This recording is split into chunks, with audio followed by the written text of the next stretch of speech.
आप देख रहे हैं सामने लाइव न्यूज। सिमरन अंसारी के साथ देखते हैं आज की खास खबर।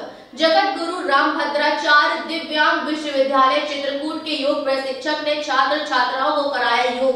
जगत गुरु रामभद्राचार्य दिव्यांग विश्वविद्यालय चित्रकूट के योग विभाग के योग प्रशिक्षक जितेंद्र प्रताप सिंह ने पीजी कॉलेज चौकिया सुल्तानपुर में एक दिवसीय शिविर का आयोजन हुआ, जहां योग प्रशिक्षक के द्वारा छात्र छात्राओं को योग कराया गया। आर.के. सोनी की खास रिपोर्ट। श्रीमद् भगवद गीता के दूसरे अध्याय के 48वें श्लोक में शमत्वम योग उच्यते की बात कही गई। शमत्व ही योग है।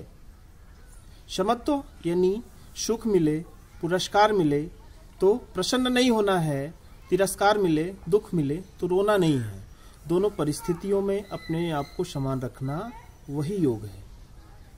अगर अपनी भाषा में समझें तो अपना जो कंट्रोल रिमोट है, अपने कंट्रोल रिमोट को अपने पास रखना ही योग है।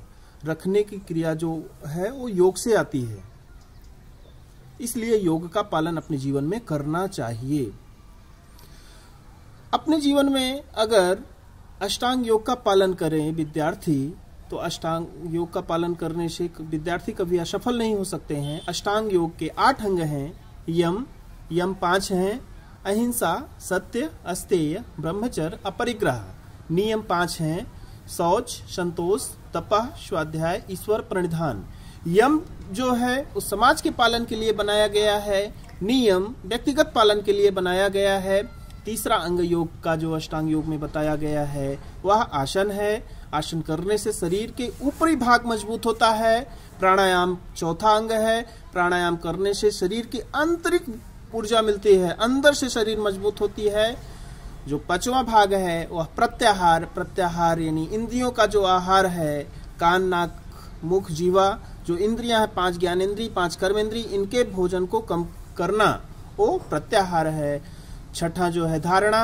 धारणा यानी ध्यान लग रहा है तो बार बार लगा रहे हैं, छूट रहा है, लगा रहे हैं, छूट रहा है, तो उसी को धारणा कहते हैं। वही धारणा आगे चल करके ध्यान केंद्रित कर देती है तो ध्यान में बदल जाती है, तो ध्यान आगे चल करके समाधि का रूप लेती है।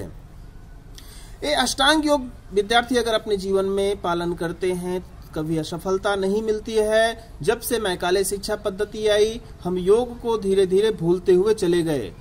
प्राचीन शिक्षा पद्धति हमारी योग पर आधारित थी। योग पर आधारित थी। समाज में न तो ईर्ष्या थी, न तो द्वेष था किसी दूसरे के प्रति।